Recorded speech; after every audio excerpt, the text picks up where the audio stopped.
Hello बच्चों, कैसे हैं आप? बढ़िया। तो आज का अपना टॉपिक है इलेक्ट्रिक फील्ड लाइन, विद्युत क्षेत्र रेखाएं, या इनका दूसरा नाम है विद्युत बल रेखाएं। ये हम क्यों बनाते हैं? विद्युत क्षेत्र को दर्शाने के लिए बनाते हैं कि विद्युत क्षेत्र कोई आवेश है हमारे पास, उसके चारों ओर विद्युत क्षेत्र का निर्माण होता है। तो उस आवेश के चारों ओर जिस विद्युत क्षेत्र का निर्माण हो रहा है वो किस प्रकार का हो रहा है, वो कैसा दिख रहा है, कैसा हो सकता है वो, उसके बारे में बात करते हैं। ये विद्युत बल रेखाओं के बारे में माइकल फेराडे ने बताया था। ओके, तो स्टार्ट करते हैं। आइए, यह हमारे पास कोई एक आवेश है, स्मॉल क्यू आवेश। इस स्मॉल क्यू आवेश के चारों ओर एक विद्युत क्षेत्र का निर्माण होता है। तो मैं क्या करता हूं कि यहाँ पे एक क्यू नोड आवेश रख देता हूं। अब जैसे ही क्यू नोड आवेश लाता हूं, कौन है ये? परीक्षण आवेश। तो परीक्षण आवेश पे ये क्यू, इस पे बल लगाएगा, बल लगाने पे ये गति करेगा। जिस पथ पे ये गति करता है उसे ही विद्युत क्षेत्र की क्षेत्र रेखा कहते हैं। तो यहाँ पे आप रख देंगे, तब यहाँ रख देंगे तो ऐसे गति करेगा, यहाँ रख देंगे तो इस प्रकार से गति करेगा। तो कहने का मतलब ये हो गया कि किसी विद्युत क्षेत्र में एकांक परीक्षण धनावेश रखने पर वह जिस पथ का अनुसरण करता है, जो परीक्षण आवेश है वो जिस पथ का अनुसरण करता है, जिस पथ पे चलता है, उसे विद्युत बल रेखाएं कहते हैं। ठीक है। अब अपन बात करते हैं, मतलब कहने का मतलब आप समझ रहे हैं कि ये वाला जो आवेश है इसका यहाँ पे विद्युत क्षेत्र कैसा बन रखा है, उसको अपन दर्शाने की कोशिश करेंगे बल रेखाओं के द्वारा। तो यहाँ पे अगला इसकी हेडिंग है विद्युत बल रेखाओं के गुणधर्म। तो देखिए, सबसे पहला स्टार्ट करते हैं। ये काल्पनिक होती हैं, विद्युत बल रेखाएं हैं वो काल्पनिक होती हैं, मतलब दिखाई नहीं देती हैं, लेकिन विद्युत क्षेत्र होता है, विद्युत क्षेत्र होता है और विद्युत बल रेखाएं वो काल्पनिक होती हैं। ठीक है। ओके, ऐसा नहीं कह सकते कि विद्युत क्षेत्र भी नहीं होता और विद्युत बल रेखाएं भी नहीं होती हैं। विद्युत बल रेखाएं नहीं होती हैं, अपन ने मान रखा है कि ऐसा ऐसा होना चाहिए, तभी ऐसा ऐसे गई वो जो अपने पास परीक्षण आवेश है वो इस प्रकार से गति किया होगा। ठीक है। ओके, सेकंड पॉइंट है विद्युत बल रेखाएं पॉजिटिव आवेश, धनावेश की बात करते हैं, धनावेश से निकलना प्रारंभ करती हैं और ऋणावेश पे समाप्त होती हैं। इस प्रकार से जैसे मेरे पास एक पॉजिटिव आवेश है, ये मेरे पास एक पॉजिटिव आवेश है, इस पॉजिटिव आवेश से कैसे निकलती है? इस प्रकार से ऐसे निकलती हैं, मतलब धनावेश से प्रारंभ होती हैं। ये देखिए, धनावेश से प्रारंभ हो रही हैं और ऋणावेश पे समाप्त होती हैं। मान लीजिए कहीं से आ रही हैं ऐसे। ये इस प्रकार से हमने क्यों बनाया है? इसलिए बनाया, जैसे आप यहां पर एक क्यू नोड आवेश रखते हैं तो उस क्यू नोड आवेश पे लगने वाले बल की डायरेक्शन क्या होती है? इस ओर होती है, बाहर की ओर होगी। बाहर की ओर होगी तो ये इस पथ का अनुसरण करेगा। तो अपन ने क्या लिख दिया कि प्लस आवेश के कारण जो बल रेखाएं बनती हैं वो कैसी निकलती हैं? बाहर की ओर निकलती हुई। ठीक है। और यहां पे आप क्यू नोड आवेश रखते हैं तो ये क्या करेगा? आकर्षित करेगा। आकर्षित करने पे हमारे पास यहाँ पे पथ कैसा बनेगा? मतलब डायरेक्शन ये बनेगी पथ की। तो हमने यहाँ पे क्या कह दिया कि ऋणावेश के कारण जो बल रेखाएं बनती हैं वो कैसी होती हैं? अंदर आती हुई, मतलब उस आवेश के पास में आती हुई, और यहाँ पे दूर जाती हुई। ठीक है। ओके, आपके पास मान लीजिए एक पॉजिटिव आवेश है, एक नेगेटिव आवेश है, ये दो प्रकार के आवेश हैं। तब हमारे पास किस प्रकार की बनेंगी?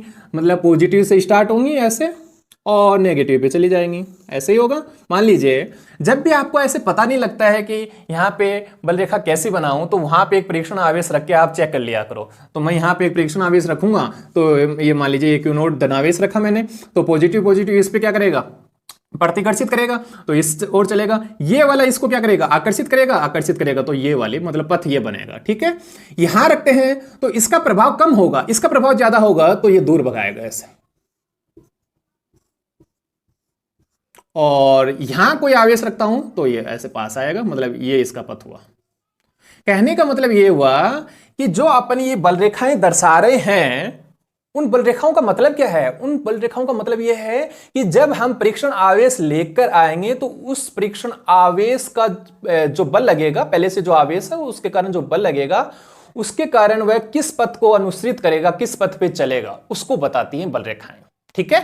ओके, अब आप यहां पे देख भी सकते हैं, क्या यहां पे बंद लूप बन रहा है? क्या नहीं बन रहा है? देखिए, पॉजिटिव से स्टार्ट हुई, नेगेटिव में खत्म, पॉजिटिव से स्टार्ट, नेगेटिव में खत्म, मतलब बंद लूप नहीं बनाती हैं। जब अपन चुंबक वाले चैप्टर के अंदर पढ़ेंगे तो वहां पे जो चुंबकीय बल रेखाएं होती हैं वो बंद लूप का निर्माण करती हैं, ये नहीं करती हैं। ठीक है। ओके, सेकेंड पॉइंट कंप्लीट हुआ। थर्ड पॉइंट, किसी भी बल रेखा, कोई भी हमारे पास बल रेखा है, कोई भी क्षेत्र रेखा है, उसके ऊपर आप स्पर्श रेखा खींच देते हैं तो वह विद्युत क्षेत्र की दिशा को व्यक्त करती है। इस प्रकार से जैसे मेरे पास मान लीजिए कोई एक विद्युत क्षेत्र रेखा ऐसे है, आपको यह पता लगाना है कि इस बिंदु पर, यह वाला बिंदु, इस बिंदु पर विद्युत क्षेत्र की डायरेक्शन क्या है। तो आप क्या करें, ये लीजिए स्पर्श रेखा खींचिए। ये जो स्पर्श रेखा की जो डायरेक्शन होती है वो किसकी डायरेक्शन होती है, विद्युत क्षेत्र की डायरेक्शन होती है। यदि आपको इस बिंदु पे ज्ञात करना है, यहां ज्ञात करना है, तो यहां खींचिए, ये विद्युत क्षेत्र की डायरेक्शन होगी।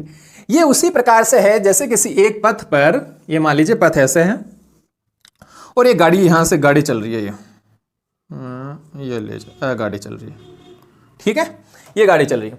आपको इस गाड़ी की डायरेक्शन देखनी है तो आप क्या करते हैं, उसी क्षण पे देखनी होती है तो अपन क्या करते हैं, यहां पे एक स्पर्श रेखा खींचिए तो आपको पता लग जाएगा गाड़ी इस डायरेक्शन में जा रही है। तो इस डायरेक्शन में जा रही है तो इस डायरेक्शन में ऐसे ही चलती रही तो रोड से बाहर आ जाएगी ऐसे। लेकिन क्या करता है ड्राइवर, इसको मोड़ता रहता है, तो मोड़ता रहता है, कुछ समय के बाद में गाड़ी यहां पहुंची, ठीक है। अब डायरेक्शन क्या होगी, अब डायरेक्शन ये होगी। तो आपको कहीं पे भी मान लीजिए किसी भी क्षेत्र रेखा के ऊपर आप स्पर्श रेखा खींचते हैं तो उस स्पर्श रेखा की जो डायरेक्शन होती है वो किसको व्यक्त करती है, विद्युत क्षेत्र की दिशा को व्यक्त करती है। और यहां इस पथ पर, यहां पथ पर किसकी दिशा को व्यक्त कर रही है, जब आप गाड़ी पे स्पर्श रेखा खींचते हैं तो वेलोसिटी, वेग की दिशा को व्यक्त करती है, ठीक है। ओके, फोर्थ पॉइंट है, दो विद्युत क्षेत्र रेखाएं कभी भी एक दूसरे को काटती नहीं हैं। क्यों नहीं काटती हैं, यदि काटेंगी तो उनके कटान बिंदु पर, जहां पे काटेंगे वो वाला बिंदु, उनके कटान बिंदु पर दो विद्युत क्षेत्र की दिशाएं प्राप्त होंगी, जो कि पॉसिबल नहीं है। जैसे ये मेरे पास एक मान लीजिए ऐसे हैं और दूसरी एक बल रेखा ने ऐसे काट दिया, एक दूसरे को काट दिया, तो इस कटान बिंदु के ऊपर आप देखेंगे तो एक स्पर्श रेखा ऐसे खींच सकते हैं, एक ऐसे खींच सकते हैं, दो खींच सकते हैं। मतलब एक ही बिंदु पर दो दिशाएं प्राप्त होती, एक ही बिंदु पर दो दिशाएं प्राप्त हो रही है विद्युत क्षेत्र की। ऐसा पॉसिबल है क्या, नहीं पॉसिबल है। मतलब एक ही बिंदु पर दो दिशाओं के अंदर विद्युत क्षेत्र लग रहा है, नहीं, ऐसा पॉसिबल नहीं है। जैसे आप गाड़ी के अंदर समझ सकते हैं, ये गाड़ी इस डायरेक्शन में जा रही है तो क्या इस डायरेक्शन में भी जा रही है, नहीं जा रही है, एक ही दिशा के अंदर जा रही है, ठीक है। तो हमेशा याद रखिए, दो विद्युत बल रेखाएं, दो क्षेत्र रेखाएं कभी भी एक दूसरे को काटती नहीं है। अगला जो पॉइंट है, पांचवा पॉइंट, विद्युत बल रेखाएं लंबवत ही प्रवेश करती हैं और लंबवत ही निकलती हैं। कैसे, यहां पे हमारे पास मान लीजिए ये एक कोई वस्तु है और उसको हमने एक पॉजिटिव आवेश दे दिया, ये पॉजिटिव आवेश दे दिया। जैसे आप यहां पे मान लीजिए एक क्यू नोड आवेश रखते हैं, तो यहां पे जो भी पॉजिटिव आवेश है वो इस पे फोर्स लगाता है, यहां वाला भी इस पे फोर्स लगाता है, यहां वाला भी इस पे फोर्स लगाता है। जो भी पॉजिटिव आवेश है वो ये वाला भी इस पे लगाता है, ये वाला भी इस पे लगाता है। तो रिजल्टेंट फोर्स की डायरेक्शन क्या होगी, ये वाली। तो वस्तु से कैसा है, परपेंडिकुलर। तो हमेशा पक्का याद रखिए, पक्का याद रखिए, बल रेखाएं हमेशा लंबवत ही निकलती हैं और लंबवत ही प्रवेश करती हैं। इसके बाद में 6 पॉइंट है, जहां पर बल रेखाएं पास में होती हैं, पास में सिकुड़ी हुई ऐसे, ये पास में, वहां पे विद्युत क्षेत्र अधिक होता है। और जहां फैली हुई होती हैं वहां पे विद्युत क्षेत्र की वैल्यू है वो कम हो जाती है। जैसे मैं बनाता हूं यहां पे एक डायग्राम, ये लीजिए, कुछ ऐसा बनाने की कोशिश की मैंने। तो देखिए यहां पर एक यहां बिंदु ले लेता हूं ए, यहां ले लेता हूं बी। ए बिंदु पर विद्युत क्षेत्र का मान और बी बिंदु पर विद्युत क्षेत्र का मान कहां पे कम है कहां पे ज्यादा है, तो आप देख के इन बल रेखाओं को देख के बता सकते हैं कि यहां पास में है तो यहां विद्युत क्षेत्र का मान ज्यादा है, और यहां दूर है तो यहां पे विद्युत क्षेत्र का मान है वो कम है। तो कहने का मतलब यह हुआ कि जब बल रेखाएं पास में होती हैं तो विद्युत क्षेत्र का मान अधिक होता है और जब दूर होती हैं तो कम होता है। अगला पॉइंट है हमारा कि बल रेखाएं किस पे डिपेंड करती हैं। बल रेखाएं विद्युत आवेश के परिमाण पे निर्भर करती हैं। जितना अधिक विद्युत आवेश होगा, जितना अधिक परिमाण होगा, उतनी ज्यादा बल रेखाएं निकलती हैं। मतलब बल रेखाओं की संख्या है विद्युत आवेश के परिमाण पे डिपेंड करती हैं। तो ध्यान से देखिए, जैसे मान लीजिए मैंने यहां पे +2 कूलाम आवेश रखा है यहां पे, तो इसके कारण बनने वाला जो विद्युत क्षेत्र होगा कम होगा, विद्युत क्षेत्र कम होगा तो बल रेखाएं भी कम होनी चाहिए, ठीक है, राइट। और यदि मान लीजिए 8 कूलाम आवेश रख देता हूं, इसको ऐड कर देता हूं मैं यहाँ पे, तो ज्यादा विद्युत क्षेत्र बनेगा, ज्यादा विद्युत क्षेत्र बनेगा तो यहाँ पे तो दर्शाने के लिए हमारे पास बल रेखाएं होनी चाहिए, वो भी अधिक होनी चाहिए, ठीक है। और साथ ही साथ में यहाँ ऐसा लिख सकते हैं, मतलब Q समानुपाती एक तरह से ऐसे लिख सकते हैं, नंबर ऑफ इलेक्ट्रिक, ठीक है, ओके। अगला पॉइंट कितने हो गए, 6 7 8। विद्युत बल रेखाएं कभी भी चालकों में प्रवेश नहीं करती, कभी भी चालकों के अंदर प्रवेश नहीं करती हैं। कारण क्या है, कारण यह है, जैसे ये मान लीजिए मेरे पास एक कंडक्टर है, ये एक चालक है, और मान लीजिए यहां पे मैंने किसी एक विद्युत क्षेत्र के अंदर रखा, तो विद्युत क्षेत्र के अंदर रखा तो ये इस प्रकार से ऐसे विद्युत क्षेत्र, ये विद्युत क्षेत्र को मैंने व्यक्त किया, मतलब इस साइड में पॉजिटिव है, एक पॉजिटिव आवेश रखा हुआ है, तो मतलब पॉजिटिव आवेश से ये निकल रही है। अब ध्यान से देखिए, इधर ये पॉजिटिव आवेश है, पॉजिटिव आवेश है, तो यहां पे ये जो कंडक्टर है इसके अंदर मुक्त इलेक्ट्रॉन की संख्या काफी अधिक होती है, काफी अधिक होती है, तो पॉजिटिव किसको आकर्षित करेगा, नेगेटिव को, तो यहां पे इलेक्ट्रॉनों की अधिकता हो जाएगी, अधिकता का मतलब यहां पे नेगेटिव आवेश आ गया, ये लीजिए नेगेटिव आ गया। इस साइड से ये आवेश उठ के आया, इस साइड से ये इलेक्ट्रॉन उठ के आए, तो इस साइड में कमी हुई होगी, ये लीजिए, ये लो। अब क्या हुआ, पॉजिटिव से नेगेटिव पे आके खत्म और वापस पॉजिटिव से स्टार्ट, तो अंदर क्या प्रवेश की, नहीं प्रवेश की। हमेशा याद रखिए चालकों के अंदर, अपन आगे गाउस लॉ के अंदर इस बात को प्रूव भी करेंगे, चालकों के अंदर, चालक के अंदर विद्युत क्षेत्र का मान 0 आता है। उसका रीजन क्या होता है, वो एक अपन आगे और डेरिवेशन पढ़ेंगे, उसके अंदर भी अपन करेंगे बात, ठीक है। तो चालकों के अंदर हमेशा हमेशा याद रखिए विद्युत क्षेत्र का मान 0 होता है, ठीक है, ओके। अगला पॉइंट 8 यहां दर्शा देता हूं, यहां कर लीजिए 9, चलो मिटा देता हूं, किसी को कोई फोटो खींचनी है खींच ले।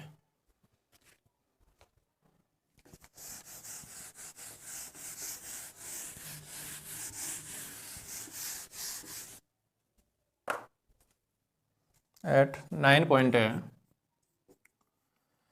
मतलब विद्युत क्षेत्र रेखाएं किस प्रकार की होंगी, मतलब कैसे वो उनको दर्शाया जाएगा, तो अपन अलग अलग की बातें करते, अलग अलग बिंदुओं की बातें करते हैं। जैसे मान लीजिए हमारे पास कोई एक बिंदु आवेश है, एक छोटा सा एक बिंदु आवेश है, प्लस Q आवेश है, ये इसके कारण जो विद्युत क्षेत्र बनता है वो कैसा बनता है, जैसे ये एक बिंदु आवेश है, इसके कारण ऐसा इधर जाता हुआ, सामने आता हुआ आपकी तरफ, नीचे जाता हुआ, इधर जाता हुआ, चारों ओर बनता है, मतलब चारों ओर बनता है, तो आप ऐसे दर्शा देंगे।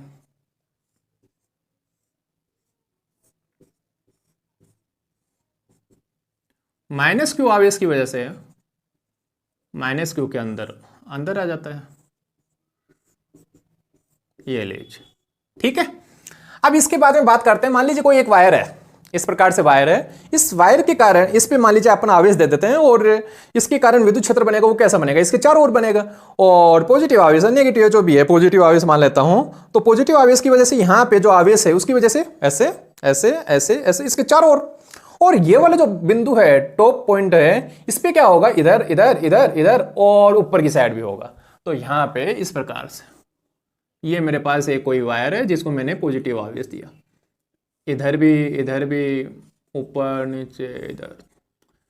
आपको पता ही है एक वायर होता है वो बिंदु आवेशों से तो मिलकर बना होता है, और बिंदु आवेश की वजह से जो विद्युत क्षेत्र वो बन रहा है वो कैसा बन रहा है, चारों ओर बन रहा है, और तिरछियाई रूप से बाहर निकलता हुआ या अंदर आता हुआ, डिपेंड करता है, आवेश की प्रकृति पे डिपेंड करता है। तो ये इस प्रकार से ऐसे आप खूब सारे बिंदुओं को मिलाएंगे तो एक वायर बन जाता है ऐसे, तो आप यहां पे देख सकते हैं इसकी वजह से ऐसे प्राप्त हो रहा है, ठीक है। इसके बाद में कोई मान लीजिए हमारे पास चालक गोला है, ये चालक गोला ले लिया, इस पे पॉजिटिव आवेश ले लिया मैंने, ये लीजिए, इसकी वजह से कैसा बनेगा, बाहर निकलता हुआ ऐसे, ये लीजिए, लंबवत निकालनी है, सरफेस से लंबवत होनी चाहिए, ओके। इसके बाद में अगला स्टार्ट करते हैं, अगला पॉइंट, जब हमारे पास एक पॉजिटिव और एक नेगेटिव आवेश होते हैं, मतलब दो विपरीत प्रकृति के आवेशों का योग होता है, ये हमारे पास एक पॉजिटिव आवेश है और एक नेगेटिव आवेश है। आपको पता है कि पॉजिटिव आवेश से विद्युत बल रेखाएं निकलती हैं और नेगेटिव पे जाके समाप्त हो जाती हैं। तो पॉजिटिव और नेगेटिव विपरीत आवेशों के युग्म के कारण विद्युत बल रेखाएं अपनी लंबाई के लंबवत सिकुड़ने का प्रयास करती हैं। आप यहां पे देख सकते हैं पॉजिटिव से नेगेटिव पे जा रही है, तो ये अपना पथ छोटे से छोटा करने की कोशिश करेंगे। तो छोटा पथ कैसे होगा कि ये आकर्षण के गुण को दर्शाएंगे, मतलब सिकुड़ने का प्रयास करेंगे। तो विपरीत आवेशों के युग्म के लिए बल रेखाएं सिकुड़ने का प्रयास करती हैं, जो किसके गुण को व्यक्त करती हैं? आकर्षण के गुण को व्यक्त करती हैं।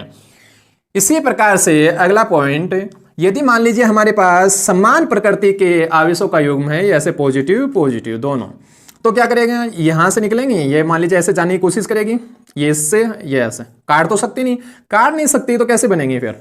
ये ऐसे। तो यहां पे क्या हो रहा है? विपरीत आवेशों के युग्म में बल रेखाएं अपनी लंबाई के लंबवत फैलने का प्रयास, ऐसे दूर दूर करने की कोशिश कर रही हैं। देखिए दूर दूर कोशिश करेंगी।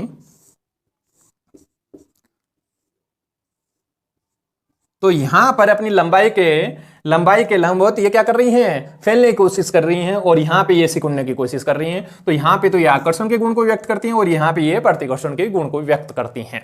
ठीक है। इसके बाद में अगला पॉइंट है 10, 11, 12